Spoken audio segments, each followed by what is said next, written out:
Assalamualaikum warahmatullahi wabarakatuh.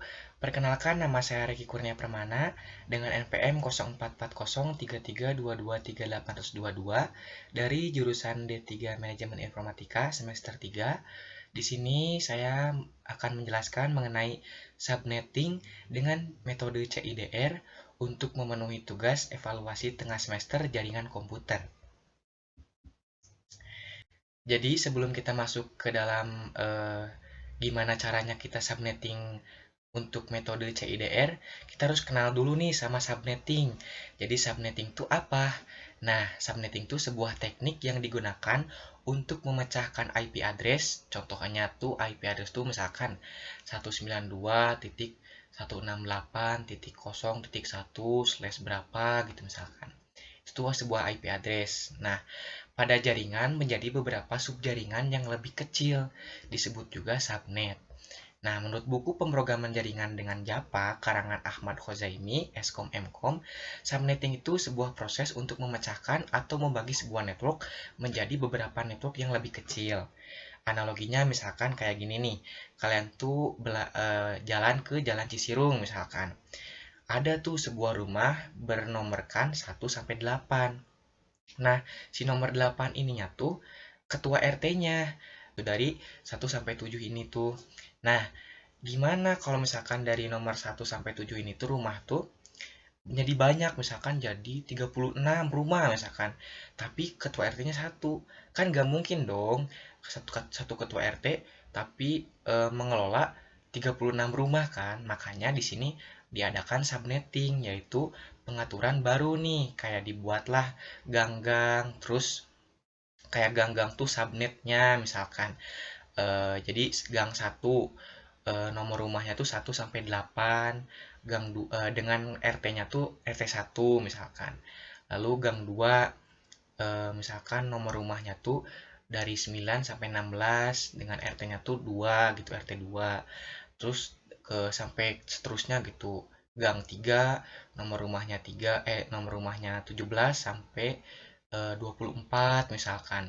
RT-nya tuh RT 3 gitu. Jadi kesimpulannya, kayak kita gambarin tuh kayak subnetnya tuh gangnya nih. Subnetnya tuh yang memisahkan untuk membagi-baginya dari gang 1, gang 2, gang 3, gang 4 nih dibagi jadi 4 gang misalkan. Host address-nya juga sama nih. Host address itu sebuah nomor rumahnya misalkan, penggunanya gitu. Misalkan host address itu yang bisa digunakannya gitu, rumah yang bisa digunakannya nih. Nah, ketua RT itu seorang broadcasternya. Jadi kayak eh, ketika kita mempunyai satu gang dengan menomorkan 1 sampai 8, ada tuh namanya broadcast address. Jadi si ketua RT-nya tuh.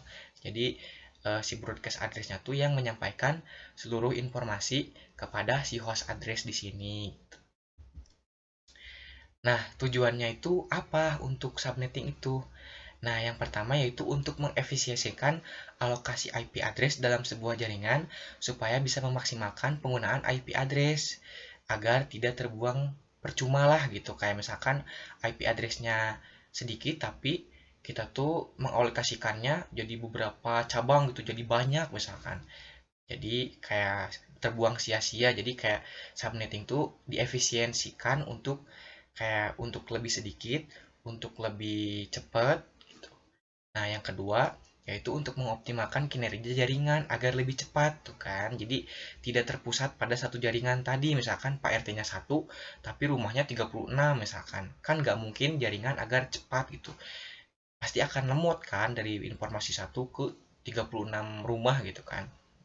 Nah, lalu dalam subnetting itu terdapat dua metode, yaitu yang pertama ada classless interdomain routing yang akan kita bahas, dan variable length subnet mask yaitu PLSM.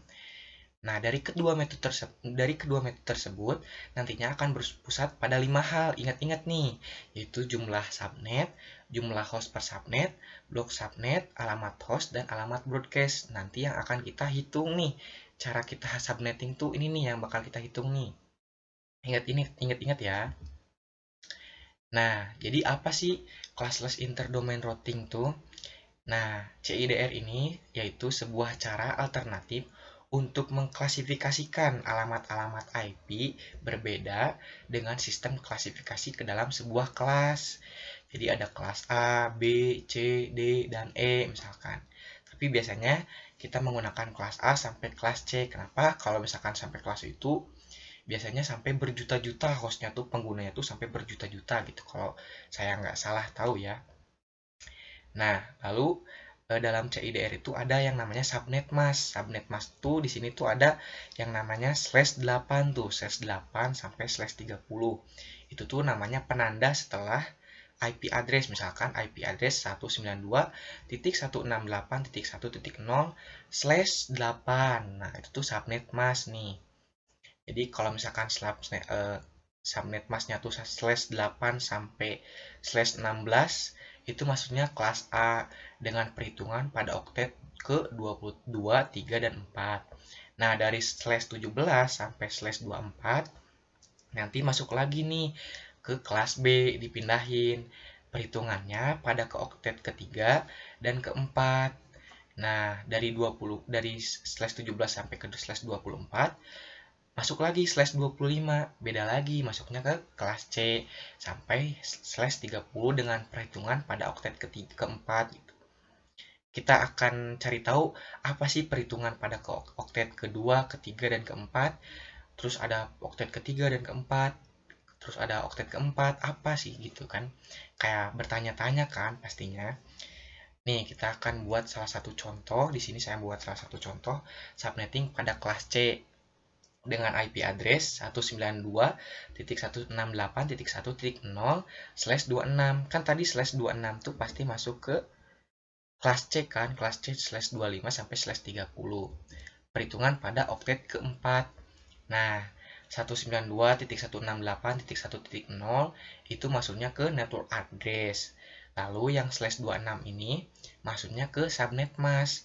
Apa nih 255.255.255.192 nih? Nah, jadi dari /26 ini kita buat nih angka 1 26, 1 1 1 1 1 sampai 26. 26 angka 1 tuh. Nah, dibuat menjadi 4 blok atau oktet tadi. Ya, oktet tadi tuh dibuat menjadi 4 blok. Blok 1 8, isinya heksadesimal. Isinya lagi yang kedua 8 heksadesimal. Yang ketiga 4 dibagi menjadi 4 blok. Nah, kan 26 itu 8 8 8, ini kan 8 8 8. Lalu yang pada oktet terakhir tuh 2 kan, terus sisanya 0 gitu kan. Nah, dapatlah subnet masknya gitu kan. Dari 11181 ini tuh satu angka 8 itu 255.255 kan situ. 255 di situ dari angka 1 nih. Jadi angka satunya tuh 2 pangkat 0 sampai 2 pangkat 7. Hasilnya tuh 255. Nah, terus yang kedua juga sama tuh, yang oktet kedua 255, itu tuh 1111111 tuh dari 2 pangkat 0 sampai 2 pangkat 7.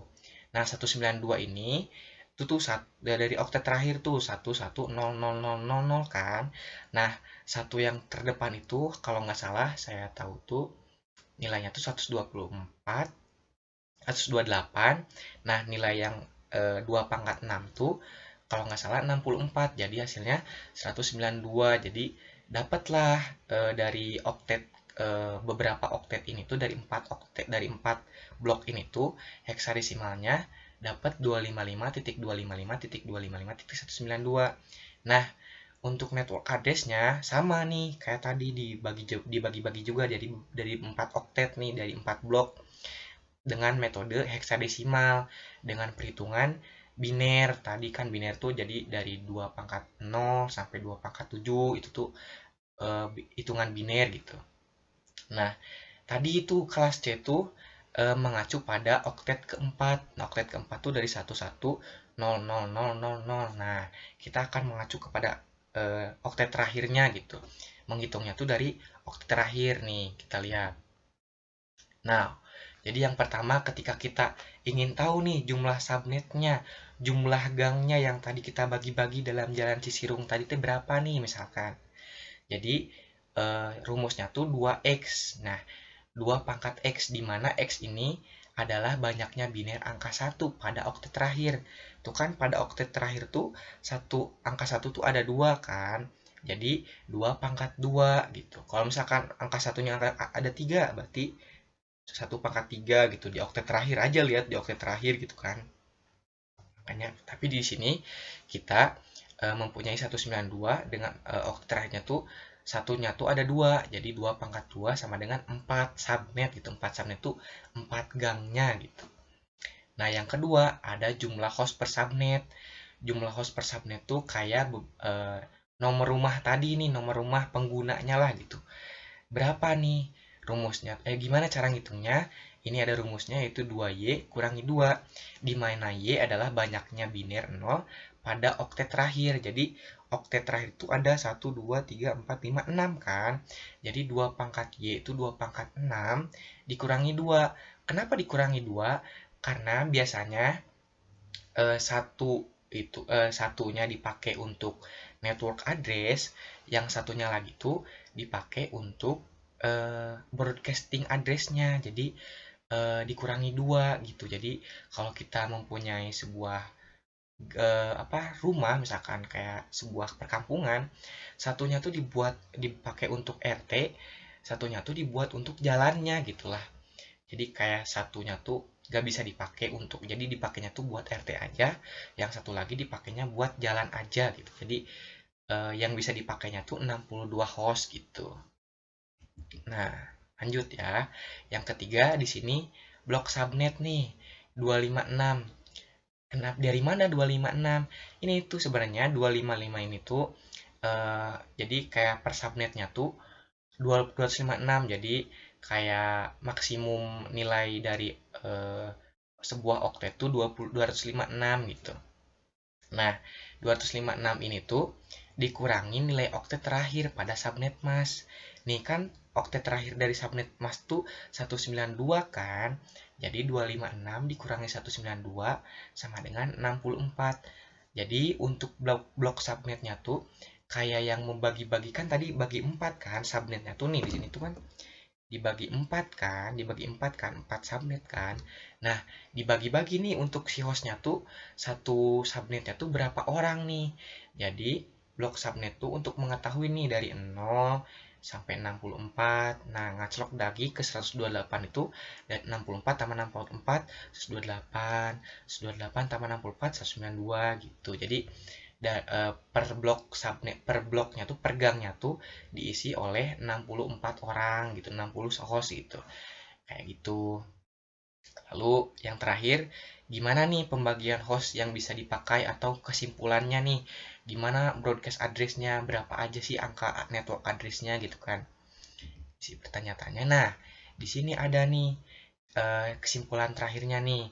Jadi subnet masknya tuh dari 192.168.1.0 atau kita sebut juga sama dengan network address-nya nih, si jalan Cisirungnya nih. Si networknya tuh yang pertama 1.0 nih sampai 64. Kan tadi dibagi-bagi kan, dibagi 4 kan si subnet tuh. Nah, jadi blok per subnya itu kan 64. Jadi dari 1.0 ke 1.64, 1.128, 1.192 gitu. Jadi si subnetnya tuh diisi dengan host pertama nih. Host pertama 1 sampai 62. Kenapa 1 sampai 62? Bukannya 1 sampai 64. Nah, kan tadi udah dibilang juga kan tadi yang dihitung jumlah host tuh dikurangi 2. Jadi yang satu tuh dipakai subnet atau network address, yang satunya lagi dipakai untuk broadcast. Jadi biasanya 64 ini tuh dari 0 sampai 63. 0-nya tuh dipakai untuk subnet, yang 63-nya untuk broadcast-nya gitu. Jadi host yang bisa dipakainya tuh 1 sampai 62 gitu. Nah, lanjut ke itu tuh kan gang pertama tuh. Lalu yang gang kedua nih, gang kedua tuh dari 65 sampai 126 untuk host address-nya, untuk si nomor rumah, si orang-orangnya yang bisa nimpatin rumah tuh dari nomor rumah 65 sampai 126. Untuk nomor 64-nya itu tuh dipakai untuk si network address-nya. Nah, untuk yang 127-nya kan 64 kan. Untuk 127-nya dipakai untuk broadcast-nya. Jadi kesimpulannya CIDR ini memudahkan kita untuk membagi-bagi atau mengklasifikasi dalam bentuk kelas menjadi lebih mudah untuk pembagian jaringan-jaringannya gitu. Ya, jadi dari slash 26 dari subnet mask ini tuh jadi berapa apa? Jadi berapa bagian, terus berapa host yang bisa kita pakai gitu, kayak gitu. Nah, segitu saja mungkin dari saya. Mohon maaf apabila ada kesalahan kata. Mungkin cukup sekian. Terima kasih. Wassalamualaikum warahmatullahi wabarakatuh.